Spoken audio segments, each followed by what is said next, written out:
Hi guys. आज हम लेके आए हैं जीव विज्ञान के महत्वपूर्ण 15 क्वेश्चन। ठीक है, तो इसमें पहला क्वेश्चन है, गर्म रुधिर वाले जंतुओं का तापक्रम होता है। ठीक है दोस्तों, गर्म रुधिर वाले जंतुओं का तापक्रम होता है वातावरण के तापमान से नीचे, वातावरण के तापमान से ऊंचा होता है, हमेशा एक सा तापमान होता है, वातावरण के तापमान के बराबर होता है। गर्म रुधिर वाले जंतु वो होते हैं जैसे स्तनपायी हो गए, मनुष्य हो गए, गाय हो गए, भैंस हो गए, इत्यादि जानवरों के रुधिर गर्म होते हैं। इनका तापमान हमेशा एक सा रहता है। ठीक है, हमेशा एक सा रहता है। ठीक, इसका करेक्ट आंसर सी रहेगा। निम्नलिखित में से कौन मछली नहीं है? ठीक है, निम्नलिखित में से कौन सी मछली नहीं है? स्टार फिश, साफ फिश, पाइप फिश और एक है गिटार फिश। ठीक है, आपको बताना है इसमें से कौन सी मछली नहीं है। स्टार फिश, साफ fish, pipe fish, guitar fish. ठीक है, इसमें आपको ऑप्शन ए सही रहेगा, स्टार फिश। ठीक है, स्टार फिश, इसका करेक्ट आंसर ऑप्शन ए रहेगा, स्टार फिश। बहुत से ऐसे जानवर होते हैं जिनके पीछे फिश लगा रहता है, लेकिन वास्तव में वो मछली नहीं होते हैं। ठीक है, अगले प्रश्न की ओर चलते हैं। निम्नलिखित में से कौन वास्तविक मछली है? निम्नलिखित में से कौन वास्तविक मछली है? ध्यान देना आपकी बात। निम्नलिखित में से कौन वास्तविक मछली है? ऑप्शन ए है रजत fish, star fish, jelly fish, cat fish. वास्तविक मछली कौन सी है? इसका ऑप्शन डी रहेगा, कैट फिश। ठीक है, cat fish, option D correct answer रहेगा। अगले प्रश्न की ओर चलते हैं। निम्नलिखित में से कौन एक मछली है? समुद्री खीरा, समुद्री गाय, समुद्री घोड़ा, समुद्री बाघ। इसमें आपको बताना है कि निम्नलिखित में से कौन एक मछली है। समुद्री खीरा, समुद्री गाय, समुद्री घोड़ा, समुद्री बाघ। समुद्र में भी समुद्री गाय शाकाहारी होते हैं। समुद्री खीरा जो एक वेजिटेबल के समान होता है, देखने में वेजिटेबल होता है लेकिन वास्तव में वो मांसाहारी रहता है। ठीक है, समुद्री घोड़ा, समुद्री बाघ, इसका ऑप्शन सी रहेगा। समुद्री घोड़ा जो है वो मछली है इन चारों में से, और सभी जंतु हैं, एक पानी में पाए जाने वाले जीव हैं। अगले प्रश्न की ओर चलते हैं। व्हेल निम्न वर्गों में से किस वर्ग का प्राणी है? व्हेल धरती पर सबसे बड़ा पाया जाने वाला ये एक जीव है जो व्हेल है। मत्स्य, स्तनपायी, सरीसृप, उभयचर। इसमें सही ऑप्शन क्या रहेगा? मत्स्य, स्तनपायी, सरीसृप, उभयचर।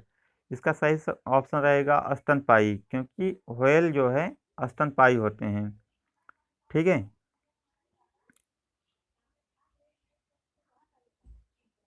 व्हेल स्तनपायी होते हैं। ठीक, स्तनपायी। अगले प्रश्न की ओर चलते हैं।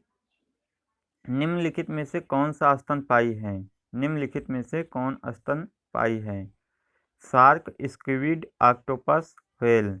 सही ऑप्शन क्या होगा इसका? Shark, squid, octopus, whale. इसमें सही करेक्ट आंसर रहेगा व्हेल। व्हेल इसका करेक्ट आंसर रहेगा। व्हेल इसका करेक्ट आंसर रहेगा। ठीक है, अगले प्रश्न की ओर चलते हैं। उड़ने वाला स्तनपायी है। स्तनपायी, उड़ने वाला स्तनपायी होता है, कौन सा स्तनपायी है? जगुआर, शुतुरमुर्ग, पलिकन, चमगादड़। उड़ने वाला स्तनपायी क्या होता है? जगुआर तो हो नहीं सकता, शुतुरमुर्ग भी नहीं है, सिर्फ वो दौड़ता है, पक्षी है लेकिन दौड़ता है।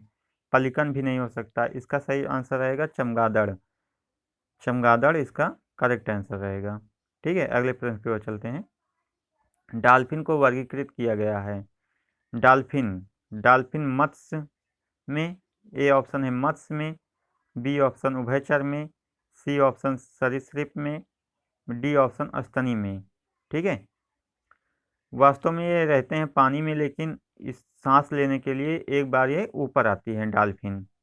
ठीक है, इसका करेक्ट आंसर क्या रहेगा? इसका करेक्ट आंसर रहेगा कि स्तनी में।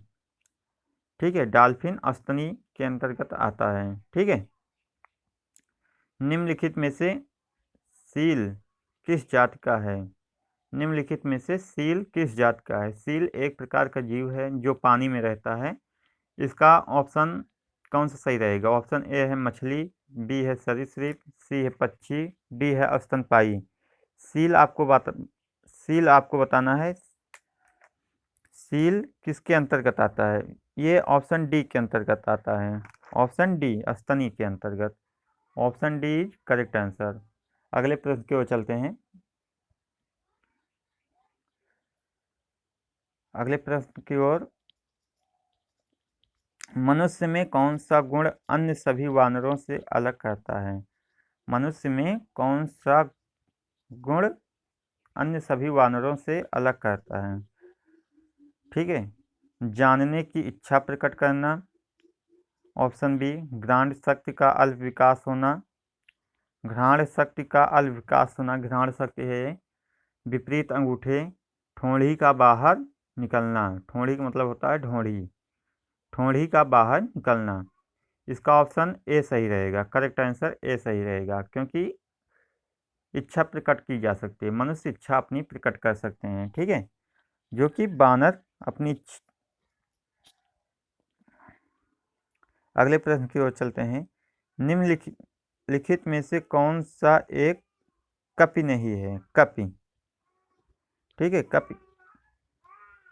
निम्नलिखित में से कौन सा एक कपि नहीं है? गिबन, गोरिल्ला, लंगूर, ओरंग उटान। ठीक है, आपको बताना है कि कौन सा एक कपि नहीं है। ऑप्शन ए गिबन है, ऑप्शन बी गोरिल्ला है, ऑप्शन सी लंगूर है, ऑप्शन डी ओरंग उटान है। इसका ऑप्शन सी सही करेक्ट आंसर रहेगा, लंगूर। ठीक है, इसका ऑप्शन सी करेक्ट आंसर लंगूर। ठीक है, लंगूर इज करेक्ट आंसर। अगले प्रश्न की ओर चलते हैं। ठीक है, नीलगाय निम्नलिखित में से किस कुल में आती है? नीलगाय, नीलगाय निम्नलिखित में से किस कुल के अंतर्गत आती है? नीलगाय निम्नलिखित में से किस कुल के अंतर्गत आती है? ऑप्शन ए है गाय, ऑप्शन बी बकरी, ऑप्शन सी भेड़, ऑप्शन डी हिरण। नीलगाय, ठीक है, नीलगाय एक वन्य जंतु है, जीव है। ठीक है, गाय ऑप्शन ए, बी बकरी, ऑप्शन सी भेड़, ऑप्शन डी हिरण। ये ऑप्शन डी हिरण के अंतर्गत आती है। नीलगाय जो है हिरण के अंतर्गत आती है। ठीक है, इसका करेक्ट आंसर रहेगा ऑप्शन डी, नीलगाय हिरण के अंतर्गत आती है। निम्नलिखित में से किस जंतु में खुर नहीं पाए जाते हैं? खुर का मतलब होता है कि जैसे घोड़े में खुर पाया जाता है, वो भैंस गाय में खुर पाया जाता है। ठीक है, और हिरण, गीदड़, जेब्रा, घोड़ा। ठीक है, इसका ऑप्शन कौन सा रहेगा? बी आंसर सही रहेगा। ठीक है, option B, option B is correct answer, गीदड़। गीदड़ जो है कुत्ते की एक प्रजाति है। ठीक, कुत्ते की तरह नाखून पाया जाता है गीदड़ में भी। टिक और माइट वास्तव में है मकड़ीवंशी, क्रेस्टेशियाई कीट, बहुपाद। ठीक है, टिक और माइट वास्तव में होते हैं मकड़ीवंशी, क्रेस्टेशियाई कीट, बहुपादी। टिक और माइट जो होते हैं कि